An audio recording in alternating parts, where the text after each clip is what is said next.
Everyone, welcome to my channel. और आज देख सकते हैं आप मैं कितने सारे पेपर्स और कितने सारे बुक्स लेकर बैठी हूँ। आज हम एनालाइज करने वाले हैं कि ये जो पेपर हैं ये आखिर आता कौन सी बुक से है। कोई कहता है कि नाज गाइड ले लो, कोई कहता है अरिहंत पढ़ लो उसी से काम हो जाएगा, लेकिन कोई कहता है अब पेपर पैटर्न चेंज हो गया है, आपको तो लूसेंट ही पढ़ना पड़ेगी। तो आप देख सकते हैं आज मैं कितने सारे पेपर्स लेकर बैठी हूँ, लेकिन आज जो हम एनालाइज करने वाले हैं वो सिर्फ करने वाले हैं AMU BA LLB 2022 का। आप देख सकते हैं क्वेश्चन पेपर सीरीज फर्स्ट है और ये 31 हुआ था लास्ट ईयर। तो आज हम इसी का एनालाइज करने वाले हैं। लेकिन क्या आपने मेरे चैनल को सब्सक्राइब किया? नहीं ना, पहले सब्सक्राइब कर लीजिए और इस वीडियो को भी लाइक कर दीजिए। तो चलिए हम चलते हैं सबसे पहले इसके GS पे। तो 22 के सबसे पहले आई थी इंग्लिश, और ये जैसे कि मैंने बताया था ये है सीरीज 1। और तो चलिए हम देख लेते हैं अपना पहला question. Which of the following Chief Justice has acted as Vice President of India? तो मैं आपको दिखाती हूँ ये क्वेश्चंस कहाँ से आया है। सबसे पहले हम देख लेते हैं क्या ये इसमें है।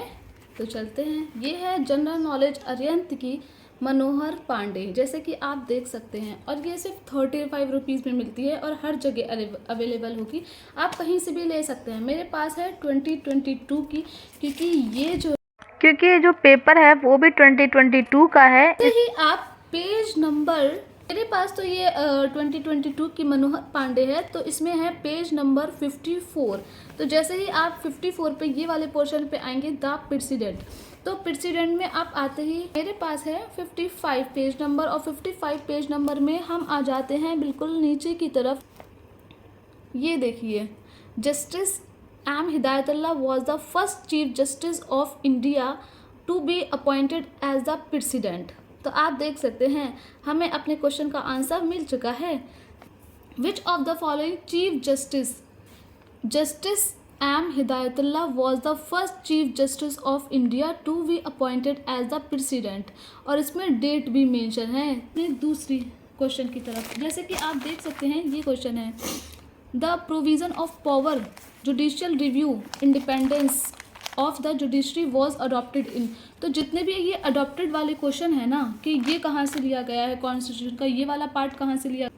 52 page number, sources of Indian constitution. Sources of Indian constitution, UK से कौन कौन सा पार्ट लिया गया है, फिर यूएसए से कौन कौन सा पार्ट लिया गया है, USSR से ये वाला चीज़ ली गई है, ऑस्ट्रेलिया, जापान, जर्मनी, कनाडा, फिर उसके बाद में देख सकते हैं आप Ireland, south Africa and France. तो यहाँ से आपके जितने भी क्वेश्चन हैं वो अभी आपको दिखाऊंगी मैं।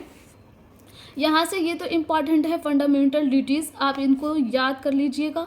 उसके बाद में है वाइस प्रेसिडेंट वाला कॉन्सेप्ट।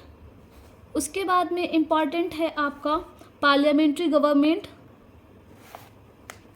उसके बाद में है आपका CAG office, single citizenship, rule of law. ये आपका बार बार पूछा जाता है, इसलिए मैं आपको क्लियर कर देती हूँ। उसके बाद में concept of DPSP, directive principle of state policy, ये कहाँ से लिया गया, ये आपको ऐसे करके देख लेने हैं। आपको सारे प्रीवियस ईयर से देख लेने हैं कौन कौन से रिपीट हो चुके हैं, और आपको यहाँ से याद कर लेना है। उसके अलावा तो राइट्स आपको पता ही है कितने ज़्यादा इम्पॉर्टेंट हैं BA LLB के लिए, तो आप सारे राइट्स को याद कर लीजिएगा। उसके बाद में आते हैं दूसरे वाले क्वेश्चन पे, जैसे कि आप देख सकते हैं क्वेश्चन है द जज of supreme court retire at the age of. कितनी एज पे वो रिटायर हो जाता है।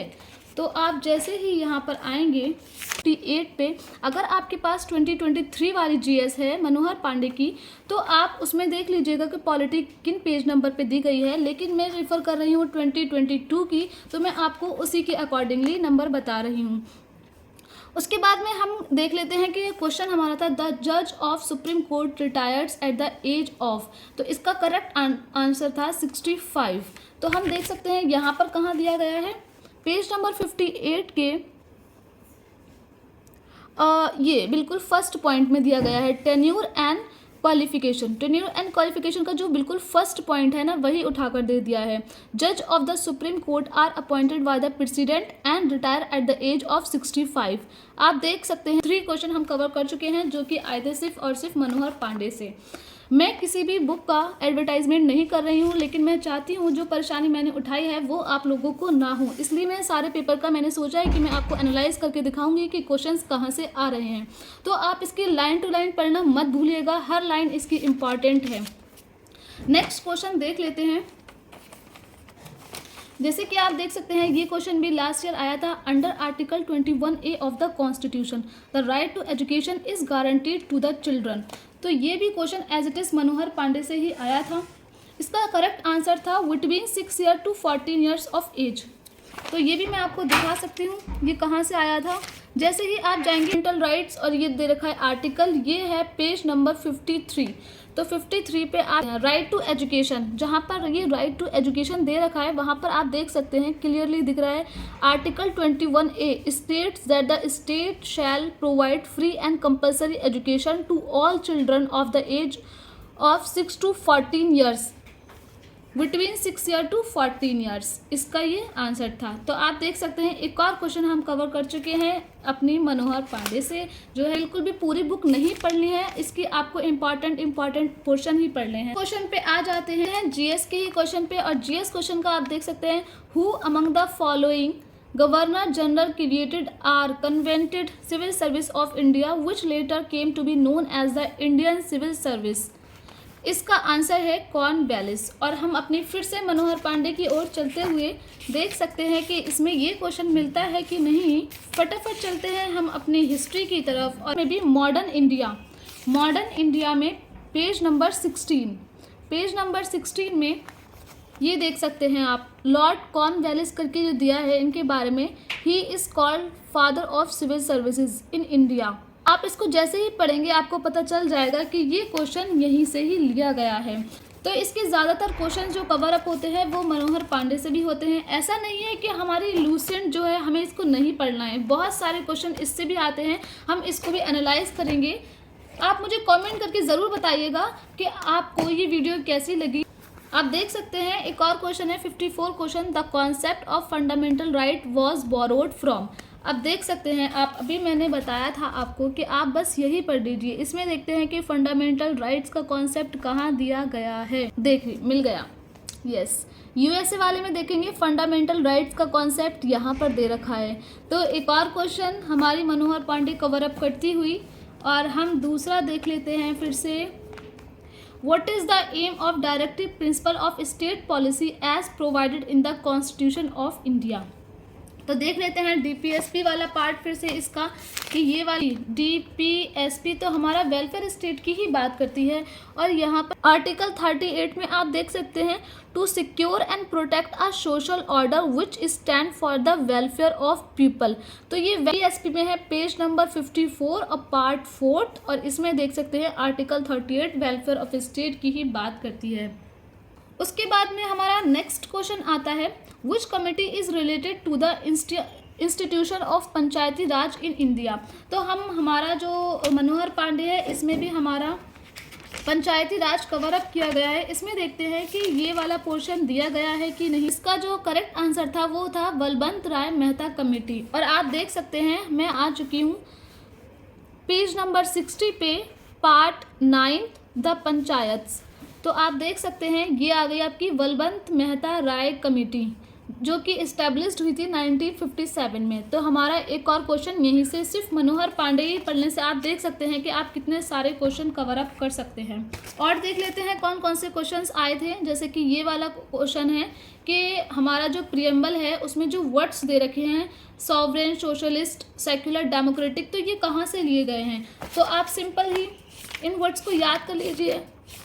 सॉरी, प्रियम्बल खोलिए मनोहर पांडे में ही, और ये देखिए आप socialist, secular, democratic, Republic, justice, liberty, equality, fraternity. तो आप जैसे ही ये खोलेंगे प्रियम्बल पेज नंबर 52 पे, तो आपको ये जैसे ही प्रियम्बल पढ़ेंगे तो इसमें जिस अकॉर्डिंगली आपको दे रखे हैं उसी अकॉर्डिंग में आपको याद करने हैं ये वर्ड्स। तो बस यहाँ पर इसकी ही हियरकी पूछी है तो आपको इसी हियरकी में लगाना है ये वर्ड्स। तो आप देख सकते हैं कितने सारे क्वेश्चंस हमारे मनोहर पांडे से दे रखे थे। उसके बाद में हम देख लेते हैं अपना नेक्स्ट क्वेश्चन। बाद में हम देख लेते हैं which constitution provision empower amendment to the constitution of India. तो आर्टिकल 368। तो मैं आपको कहना चाहूँगी कि जितने भी इसमें आर्टिकल्स दे रखे हैं उनको आप एकदम अच्छे से याद कर लीजिएगा, जैसे कि है आर्टिकल 72, आर्टिकल 123। इमरजेंसी के तो आपको तीनों बिल्कुल आपकी टिप्स पे होना चाहिए कि, और ये देखिए आप इम्पीचमेंट वाला भी आपको याद करना है, आर्टिकल 67 है, आर्टिकल 57 है, ये बिल्कुल आपको याद होने चाहिए। उसके बाद यहाँ पर बात की है 368 की, तो देख लेते हैं 368 वाला इसमें कवर अप हुआ है कि नहीं हुआ है। तो हम आ चुके हैं पेज नंबर 63, और पेज नंबर 63 पे आप ये देख सकते हैं that every provision of the constitution is amendable under the meaning of the article 368 except the basic structure of the constitution. इसमें ये कहा गया है, एक केस था, जैसे कि आप तो तैयारी कर रहे हैं तो आपको पता होगा, एक केस था केशव नंदा भारती केस, ये था 1973 में, और इस केस में कहा गया था कि हम कॉन्स्टिट्यूशन को अमेंडमेंट कर सकते हैं लेकिन उसका बेसिक स्ट्रक्चर चेंज नहीं कर सकते। तो आप देख सकते हैं आर्टिकल 368, यहीं से ये क्वेश्चन आया था कि किस आर्टिकल के द्वारा ये कहा गया है कि हम अमेंडमेंट कर सकते हैं कॉन्स्टिट्यूशन में। तो आर्टिकल 368 में ये कहा गया है कि हम अपने कॉन्स्टिट्यूशन में अमेंडमेंट कर सकते हैं बट उसका बेसिक स्ट्रक्चर चेंज नहीं कर सकते, और ये केस हो गया आपका केशव नंदा भारतीय केस। इसके अलावा हम दूसरे क्वेश्चंस भी देख लेते हैं फटाफट से। ये देख सकते हैं आपकी एक और जो क्वेश्चन है वो है who was the first women जज of the supreme court of India. पहली महिला जज सुप्रीम कोर्ट की कौन बनी थी? तो यह है मीरा साहिब फातिमा बीबी। तो वीडियो को लाइक करना और चैनल को सब्सक्राइब करना बिल्कुल मत भूलिएगा, और आपको और ऐसी वीडियोस चाहिए तो कमेंट करके मुझे बताना मत भूलिएगा कि आपको इस टाइप से और कौन कौन से टॉपिक पे वीडियो चाहिए, या किसी और टॉपिक पे किसी और पेपर को आपको एनालाइज करके दिखाना है कि क्वेश्चंस कहाँ से आ रहे हैं। तो फिलहाल हम चलते हैं यहाँ पर, और हम आ चुके हैं सुप्रीम कोर्ट पे फिर से, और सुप्रीम कोर्ट पे आने के बाद हम देखते हैं, ये देख सकते हैं आप, इसमें ये कवर अप किया गया है द फर्स्ट वुमेन जज of the supreme court was justice Fatima Bibi. और ये देख सकते हैं आप, who was the first women जज of supreme court of India, Meera Sahib Fatima Bibi. तो ये देख सकते हैं आप, यहीं से ही कवर हुआ है ये वाला क्वेश्चन भी। और आप तो लॉ की तैयारी कर रहे हैं तो ये डेट तो आपको याद होनी ही चाहिए, लेकिन उसके अलावा ये डेट मनोहर पांडे में भी दे रखी है। आप जाएंगे इसके मिसलिनियस वाले पोर्शन पे, और उसके बाद में important dates of the year, और जाएंगे हम फिर नवंबर पे, और 26 नवंबर को आप देख सकते हैं वर्ल्ड इन्वायरमेंट प्रोटेक्शन डे और संविधान दिवस। संविधान दिवस यानी कि कॉन्स्टिट्यूशन डे हमारा 26 नवंबर को मनाया जाता है, हम सेलिब्रेट करते हैं। उसके अलावा हम आ जाते हैं दूसरे क्वेश्चंस पे। दूसरे क्वेश्चंस पे आने के बाद हम देख सकते हैं direct tax code in India is related to which of the following. यानी कि ये जो हमारे टैक्स, यानी कि ये इकोनॉमिक वाला पोर्शन आपको फट लेना है, इंडियन इकोनॉमी पे आ जाना है, इंडियन इकोनॉमी नंबर 66, और इसमें हम देख सकते हैं डायरेक्ट टैक्स। तो डायरेक्ट टैक्स में आप देख सकते हैं किससे रिलेटेड है, इनकम टैक्स से। तो ये देखिए इनकम टैक्स, डायरेक्ट टैक्स में हम आ गए हैं, और उसके बाद है इनकम टैक्स। तो आप देख सकते हैं कि ये क्वेश्चन भी यहीं से समाप्त किया गया है। उसके बाद में दूसरा आ जाता है the hall mark of personal liberty. तो ये भी फटाफट से देख लेते हैं, ये है हमारा पॉलिटी का पोर्शन, और पॉलिटी में हम फिर से आ गए हैं। पॉलिटी को आपको बहुत अच्छे से हर एक लाइन को बार बार रिपीट करना है, बार बार पढ़ना है आपको। उस सकते हैं कि ये जो रिट्स वाला क्वेश्चन है the hall mark of personal liberty, तो आप देख सकते हैं इसका आंसर है हैबीस कॉर्पस। तो अगर आपने ये पढ़ा होगा अच्छे से, habeas corpus to release a person who has been detain unlawfully whether in a private of. इन रिट्स को आपको बहुत अच्छे से पढ़ना है। इन 5 जो रिट्स हैं इनमें से एज इट इज़ क्वेश्चन आ जाता है, तो आपको ये बहुत अच्छे से पढ़ना है रिट्स। इनको आपको एक भी रिट्स नहीं छोड़ना है, बहुत अच्छे से पढ़ना है, बार बार रिपीट करके पढ़ना है, आपको रिलेट करके पढ़ना है, लेकिन आपको रिट्स ये नहीं छोड़ने हैं किसी भी हालत में। 99% चांसेस होते हैं कि हर बार कोई ना कोई रिट्स या तो AMU BLLB में या जामिया BLLB में ये पूछा ही जाता है। The minimum age of contest the election of the president is 35 years. इसका आंसर है 35 ईयर। द जो प्रेसिडेंट है जो वो इलेक्शन में आ सकता है, कॉन्टेस्ट कर सकता है, तो उसकी मिनिमम एज क्या होनी चाहिए? तो उसकी एज होनी चाहिए 35 ईयर्स। और हम फिर से अपने प्रेसिडेंट वाले पार्ट की ओर चलते हुए तो इसमें देख सकते, ये देखिए क्वालिफिकेशन पेज नंबर है 55 और क्वालिफिकेशन वाले पोर्शन में must be citizen of India, India का सिटीजन होना चाहिए, ऑफ 35 ईयर्स इन एज, 35 साल उसकी उम्र होनी चाहिए, eligible to a member of Lok Sabha and must not hold any office of profit. तो आप देख सकते हैं कि ये वाला क्वेश्चन भी यहीं से ही देखने को मिला है कि हमें यहीं से ही आया है। दूसरा देख सकते हैं आप, vice president is the ex officio chairman. तो जो वाइस प्रेसिडेंट होता है वो एक्स ऑफिशियो, तो वाइस प्रेसिडेंट की तरफ चलते हैं इसमें फिर से और देखते हैं कि ये क्वेश्चन मिलता है नहीं मिलता है। तो देख सकते हैं हम आ चुके हैं वाइस प्रेसिडेंट और पेज नंबर भी आपको दिख गया होगा। उसके बाद में the vice president is the ex officio chairman of the council of state. Council of state यानी कि राज्यसभा, और 21 आर्टिकल में मेंशन है, ये मेंशन है 64, आर्टिकल 64 में ये मेंशन है। और ये वाला क्वेश्चन भी यहाँ से समाप्त हो चुका है। उसके बाद में द टोटल नंबर ऑफ जजेस including the chief justice of India in the supreme court are. तो मैं आपको ये क्लियर कर देती हूँ कि ये हमारा GS वाला पोर्शन नहीं है, ये स्टैटिक GK का पोर्शन नहीं है, ये है करंट अफेयर। क्योंकि जज जो है उनके जो नंबर्स हैं वो चेंज होते रहते हैं, तो आपको ये वाला जो है करंट अफेयर का क्वेश्चन है, आपको जब आपका एग्जाम होगा आपके उसको थोड़े दिन पहले ही, लाइक 1 वीक पहले ही और 2-3 दिन पहले ही आपको देख कर जाना पड़ेगा। नेक्स्ट क्वेश्चन पे जो है first satellite of India is named after. तो ये वाला क्वेश्चन भी हम देख लेते हैं मनोहर पांडे ने क्या इसको कवर अप किया है कि नहीं किया है। तो हम आ गए हैं पेज नंबर 110 यानी कि 110 पे। देख सकते हैं जो फर्स्ट इन इंडिया टॉपिक है उसमें है सैटेलाइट, और सैटेलाइट में भी है आर्यभट्ट। तो आप देख सकते हैं ये first satellite of India is named after Aryabhata. तो ये क्वेश्चन भी यहीं से ही लिया गया है। उसके बाद मनोहर पांडे है वो लॉ को कवर नहीं करती है, वो सिर्फ पॉलिटी को कवर करती है, मिसलिनियस वाले पार्ट को कवर करती है एंड हिस्ट्री इकोनॉमी को कवर करती है। तो आपको जो ये जो लॉ वाला पार्ट है ये आपको थोड़ा अलग से पढ़ना पड़ेगा। अगर ये भी आपको चाहिए, इस पर भी वीडियो चाहिए कि आपको लॉ में क्या क्या टॉपिक इम्पॉर्टेंट है जो कवर करने ही करने हैं आपको, तो वो भी मैं आपको वीडियो बना दूंगी। बस आप एक कमेंट कर दीजिएगा कि हमें उस पर वीडियो चाहिए, ताकि मुझे पता चल सके कि आपको किस किस चीज़ की नीड है। उसके बाद में ये देख सकते हैं आप next question, who is associated with drafting of Indian penal code. तो आपको इनका नाम तो बिल्कुल रट ही लेना है, लॉर्ड मैकॉले। तो ये तो इंडियन पेनल कोड के फादर भी हैं, इन्होंने ही ड्राफ्ट किया था और ये फादर भी माने जाते हैं। और किस में किया था? 1860 में। तो आपको ये तो रट ही लेना है बिल्कुल। तो अगर आपको इस टाइप से और वीडियो चाहिए, या आपको देखना है कि रीजनिंग कहाँ से हो रही है, कहाँ से हमें कवर अप करना चाहिए, रीजनिंग इंग्लिश कहाँ से हमें कवर अप करनी चाहिए, या आपको और भी जो पोर्शन है GS GK तो आपको वो कहाँ से कवर अप करनी चाहिए, तो मैं आपको बिल्कुल डिटेल में वीडियो बना दूंगी। और आपको अगर इसके अलावा JMI BLLB AMU BA honours या JMI BA पॉलिटी हो, या सभी पेपर हो, या BA ज्योग्राफी हो, अगर आपको किसी पे भी वीडियो चाहिए तो आप मुझे एक बार कमेंट कर देना। और उसके साथ साथ इस वीडियो को लाइक कर दीजिएगा और चैनल को सब्सक्राइब कर दीजिएगा, ताकि आपको इस तरीके की और भी इन्फॉर्मेशन मिलती रहे।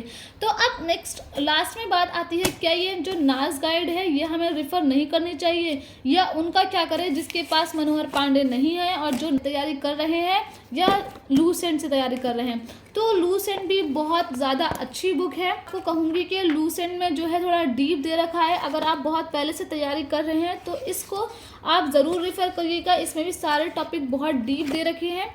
और उसके अलावा जो हमारी नाज गाइड है, लेकिन अगर आपके पास टाइम बहुत कम है तो मैं आपको कहूँगी कि आप फटाफट से, ये छोटी सी बुक है, आप इसको कवर कर सकते हैं थोड़े ही दिनों में। अभी लाइक अगर हम अप्रॉक्स मान के चलते हैं कि हमारा 1 महीना बचा है, तो आप इस 1 महीने में इसमें से जो इम्पॉर्टेंट चीज़ें हैं वो अच्छे से कर सकते हैं। जैसे कि आपकी हो गई पॉलिटी, राइट। अगर आपकी मान लो हो गई पॉलिटी, तो पॉलिटी में क्या कर सकते हैं आप, पॉलिटी तो आपको पूरी की पूरी एज इट इज़ पढ़नी है, जैसी इस मनोहर पांडे में दे रखी है लाइन टू लाइन। उसके अलावा आपकी जो इकोनॉमी है उसमें डायरेक्ट टैक्स और इनडायरेक्ट टैक्स से क्वेश्चन आया था, जैसे कि आपने देखा। उसके अलावा आपको आरबीआई पढ़ना है, उसका इस्टेब्लिशमेंट कब हुआ था वगैरह वगैरह। उसके अलावा अगर आपके पास नाज गाइड है, तो आप अगर आपने नाज गाइड रेफ़र की है तो उसमें भी कोई टेंशन लेने की बात नहीं है। इसमें भी प्रेसिडेंट वाला पोर्शन आई एम श्योर ज़रूर दिया होगा, जैसे कि आप देख सकते हैं इंडियन कॉन्स्टिट्यूशन शेड्यूल भी दे रखे हैं इसमें, तो आप शेड्यूल यहाँ से भी कवर कर सकते हैं। Fundamental right, fundamental duties, DPSP, president of India, तो इसमें सारे को इसमें भी दे रखे हैं, तो आप यहाँ से भी कर सकते हैं, ऐसा कोई वो नहीं है। बट मुझे इसमें ये दिखाना था कि एज इट इज़ क्वेश्चन उठ कर आए हैं यहाँ से, तो ये मुझे बताना था। उसके अलावा आप इनको बिल्कुल एनालाइज करना नहीं भूलिएगा, आपको यहीं से ही पता चलेगा, इन PYQ पेपर से ही पता चलेगा कि क्वेश्चंस जो है वो कैसे आते हैं और किस टाइप से हमें तैयारी करनी है। तो आपको इस तरीके की और वीडियो चाहिए तो मुझे कमेंट करके ज़रूर बताइएगा, और नेक्स्ट वीडियो में आपको कौन से पेपर का एनालिसिस चाहिए मुझे वो भी बताइएगा, ताकि मैं उसी पर वीडियो बना सकूं। और मैं चाहती हूं कि आप लोगों को बिल्कुल भी परेशानी ना हो तैयारी में, जो मुझे हो चुकी है, क्योंकि मुझे उतनी गाइडेंस नहीं थी। बट मैं आप लोगों को गाइड करने के लिए हूँ, तो आप मुझे किसी भी टाइम कमेंट करके बता सकते हैं कि आपको ये वीडियो कैसी लगी। थैंक यू, बाय बाय, मिलते हैं नेक्स्ट वीडियो में।